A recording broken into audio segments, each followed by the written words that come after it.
que você esconde? Você realmente quer saber? Sim. Então venha descobrir.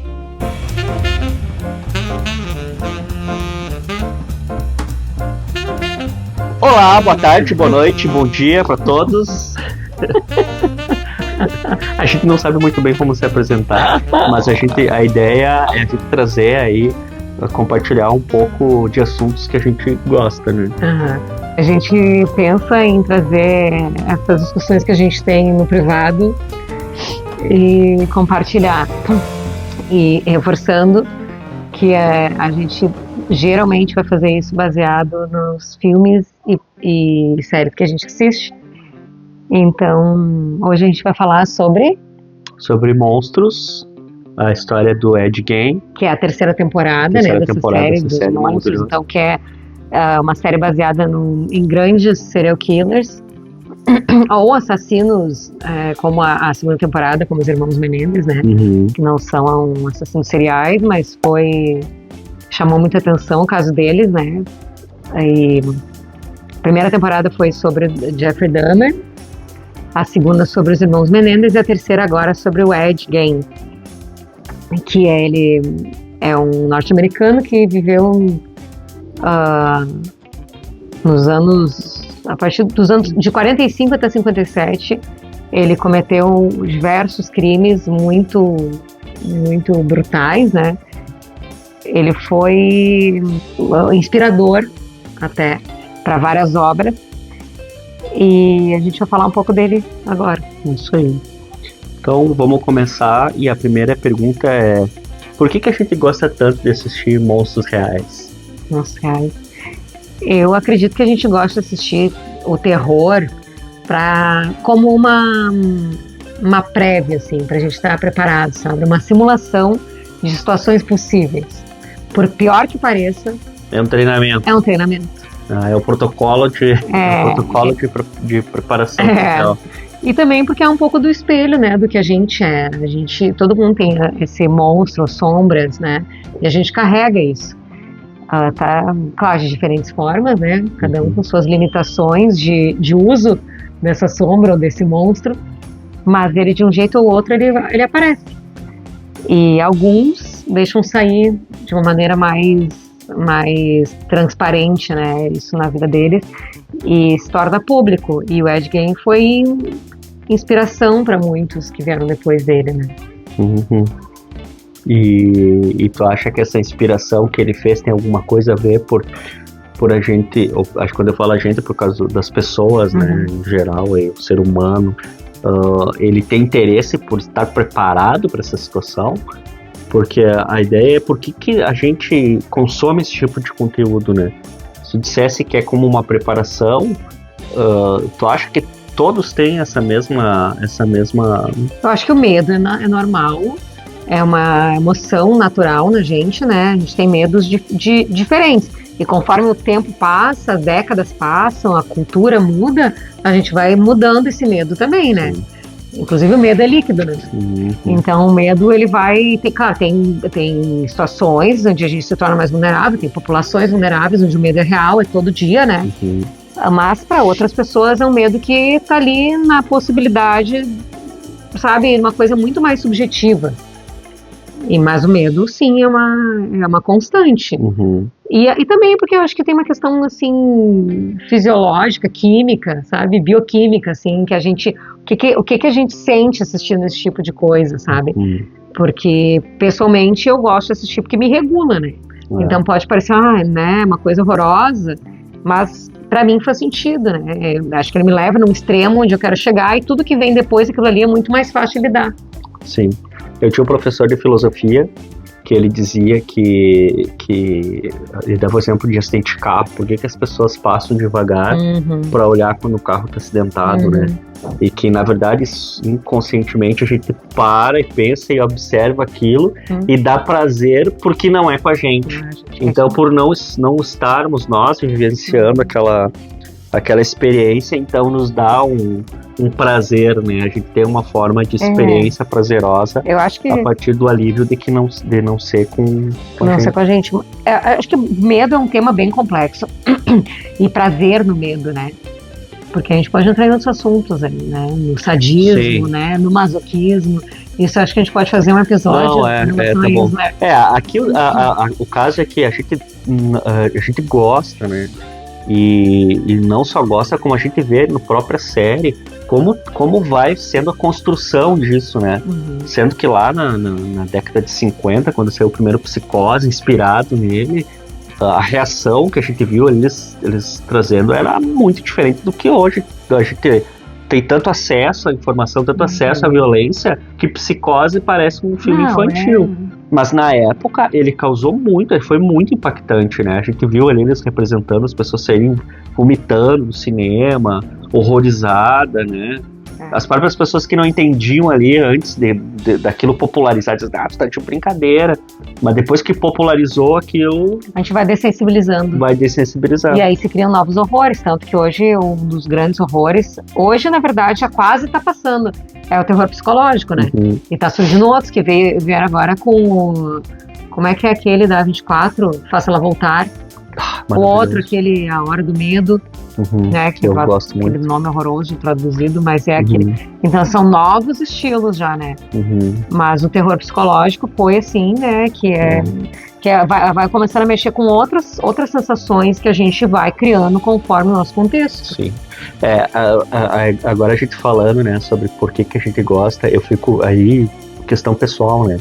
Eu gosto muito de suspense, não é nem o terror, é o suspense, aquela... Tanto é que os meus filmes favoritos, todos eles não são em cima do horror, mas é da chance iminente do horror, né? Que é lá o Eden Lake, o Não Fale o Mal, os originais, né? O Não Fale o Mal original lá, dinamarquês, holandês, o dinamarquês esse. Então aquilo que causa... Aquilo pra mim é um terror, de tu tá naquela experiência, de tu não sabe, cara, que tu sai daí, que mal-estar. As pessoas se colocam numa situação terrível e aquela situação não acontece, mas tu fica na eminência. Então aquilo é algo que, pra mim, pessoalmente, são filmes que eu gosto, né? Então, algo dentro de ti se realiza com aquilo ali, né? Freud explica. E eu sempre gostei de vilões, né? Se eu fosse falar de filmes, eu sempre gosto dos vilões. Porque os vilões são interessantes, né? Às vezes os vilões são mais humanos do que os mocinhos, e a gente vê a humanidade dos vilões, porque se a gente for pegar, né, o exemplo mais clássico e clichê que tem é a questão do Karate Kid, né? Que tem agora o Cobra Kai, que é a série, que ela inverte a situação, né? Que aquele que era vilão, tu olha o filme por outro lado, tu vê a visão do cara que chegou o estrangeiro, começou e tirou a namorada dele e fez uma manobra que foi trapaça, né? Então a gente pode ver o antagonista pelos olhos do antagonista, e é isso que essa temporada traz do Ed Gein. É tu ver pelos olhos do protagonista. E é por isso acho que foi tão criticado, tá sendo tão criticado, né? E eu associei ele, assim, e comparei ele com o que a gente viu no Coringa 2, né? Que foi um filme super criticado, porque não tinha nada a ver com o primeiro. O Coringa 2 mostra exatamente isso, né? A visão dele, né?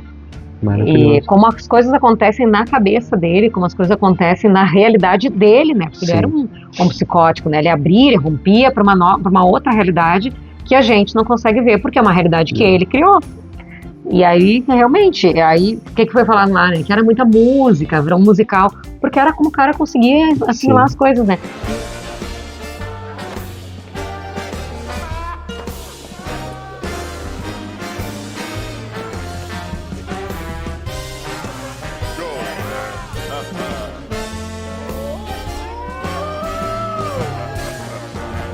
E o Ed Gein é a mesma coisa, né? Ele fazia coisas absurdas porque ele rompia com a realidade.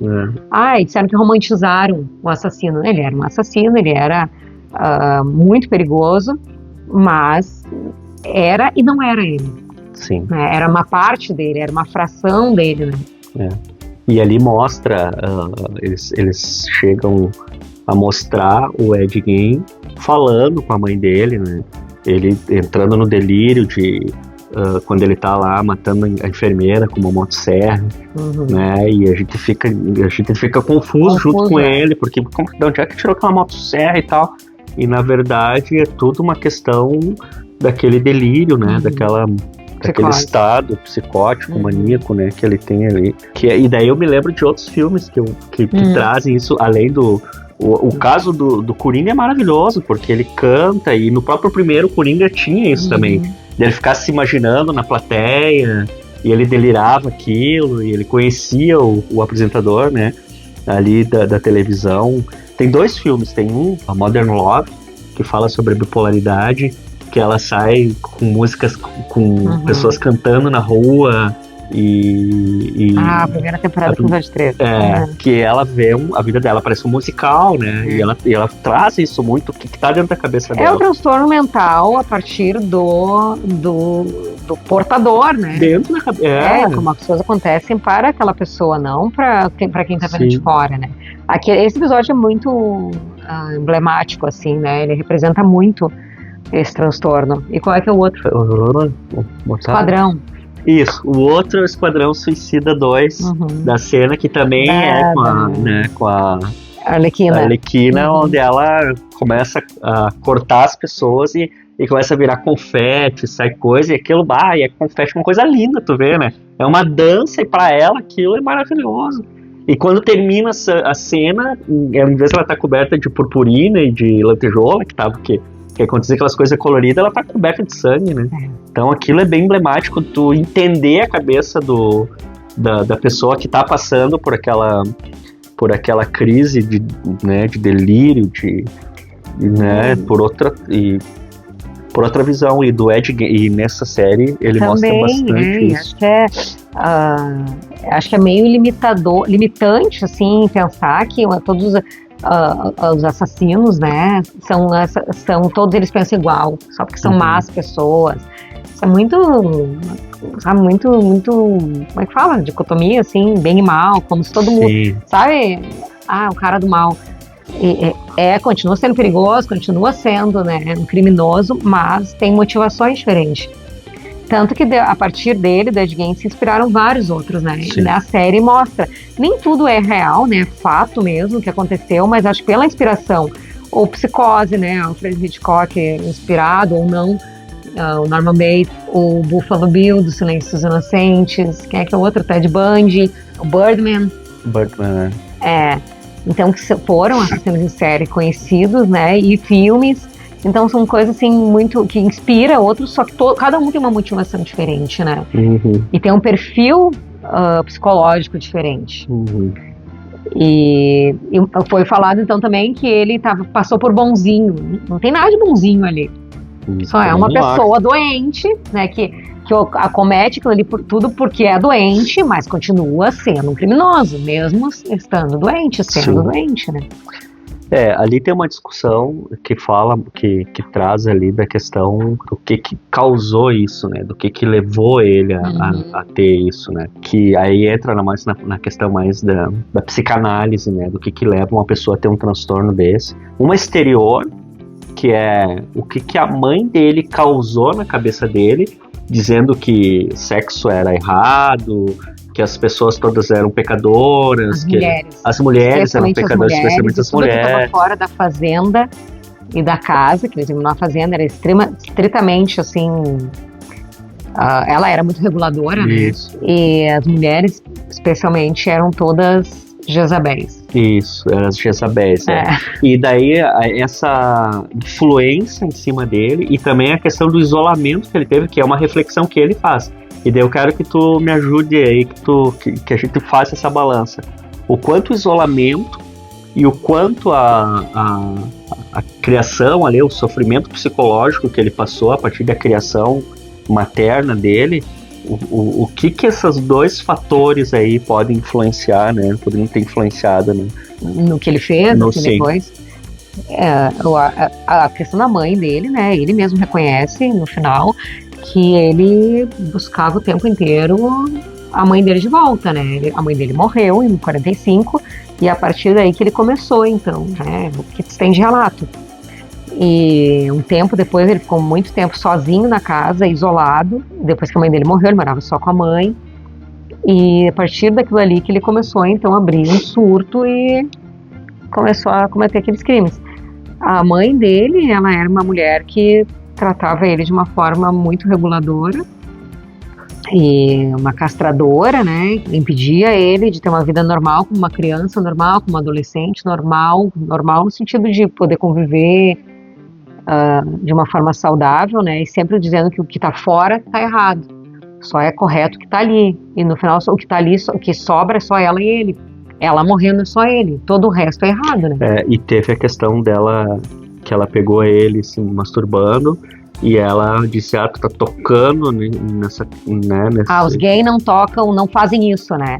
Então, ela disse, não, os gays não, ela, numa cena, ela pegou ele, tava no quarto, tava se masturbando, e ela chegou e disse, os gays não fazem isso, né? A família, então, não faz isso. E ele ficou com tanta repulsa que ele queria tirar fora. Então, ele teve toda uma questão de desenvolvimento de uma dúvida sobre ser transexual, porque começou a surgir também naquele período, né? Sim. E então ele tinha uma extremamente fetichista, né? No sentido de objetificar tudo, né? E ele tinha uma questão com reproduzir a mãe dele, trazer a mãe dele de volta. Então, de algum jeito, ele tinha que estar com a mãe dele. Então, ele vestia a mãe dele, né? A partir da pele de outras pessoas. Né? Sim. E com vestimenta também, né? E quanto ao isolamento, sim, é muito nocivo para quem tem questões, transtornos mentais. Né? O isolamento é difícil porque, ainda mais para o esquizofrênico, né? Porque ele vai romper com a realidade. Quem é que vai trazer ele de volta? Né? Então ele cria tudo sozinho, ele faz tudo sozinho. E o isolamento prejudicou isso, com certeza. Se ele vivesse com mais alguém, talvez ele não teria ido tão fundo, né? Sim. A gente vê, eu começar a buscar, né, outros exemplos aí da solidão e fazer esse rompimento. Me lembra daquela série do Tom Holland, que era Entre Estranhos, onde coisas que ele não conseguia fazer, ele criou, né, outras personalidades para que pudessem fazer aquilo por ele. Onde ele não tinha coragem, onde ele não se sentia forte o suficiente, onde ele precisava de uma sensibilidade, cada uma dessas questões que ele não conseguia lidar, ele criava uma persona. E na verdade era uma outra identidade, né? Não é só uma persona, a gente também tem personas, a gente desenvolve papéis em diferentes lugares, mas era uma nova identidade, como no Fragmentado, o filme, né, que tem a Patrícia. Isso, Não, mas depois, antes de tu falar do Fragmentado, mas ainda mantendo ali, eu não me lembro o nome do personagem do Tom Holland ali, mas ele era, tu fala, né, ele era um menino quietinho, só ficava em casa, né, não fazia nada, era tudo bonzinho, e tu vê a dificuldade que ele tinha de lidar com questões externas, e depois até conta a história do que aconteceu, né. Ele sofreu uma violência, né, aqui é super spoiler alert, alerta de spoiler, né, aonde para que ele pudesse, a primeira vez que ele criou aquela personalidade, era para que ele pudesse enfrentar a violência que ele estava sofrendo pelo padrasto. Apareceu um irmão dele que ia no lugar dele, não, deixa que eu vou, fica aí que eu vou. Pra ele nunca tinha acontecido nada. Tinha acontecido com o irmão dele, mas pra ele não tinha. Então isso é bem forte, me comove muito essa questão, né? E daí por isso que eu tenho ranço dessas pessoas que não entendem séries como essa e dizem, querem fazer o personagem passar de bom. Mas não é tu entender que essas pessoas realmente é uma doença e elas passam por essa situação por conta de traumas que levam elas a fazerem coisas que às vezes são outras personalidades delas e enfim. E não é que não tem que pagar, né? Tem que pagar esses crimes de um jeito ou outro. No caso de Gay, ele não pôde inicialmente ser julgado porque ele era doente, né? Mentalmente, ele não podia responder por ele. E aí ele depois foi a julgamento, mas ainda assim viveu a vida toda dele no hospital psiquiátrico, né? Pagando a pena, né? Porque ele estava recluso, medicado, então ele não tinha mais como viver o que ele era, né? E sem querer incentivar, né? Óbvio, a gente não quer incentivar. Mas eu lembro também, hoje eu tô bem saudosista das minhas aulas de faculdade, né? Do meu professor de teoria do direito. Da teoria da filosofia.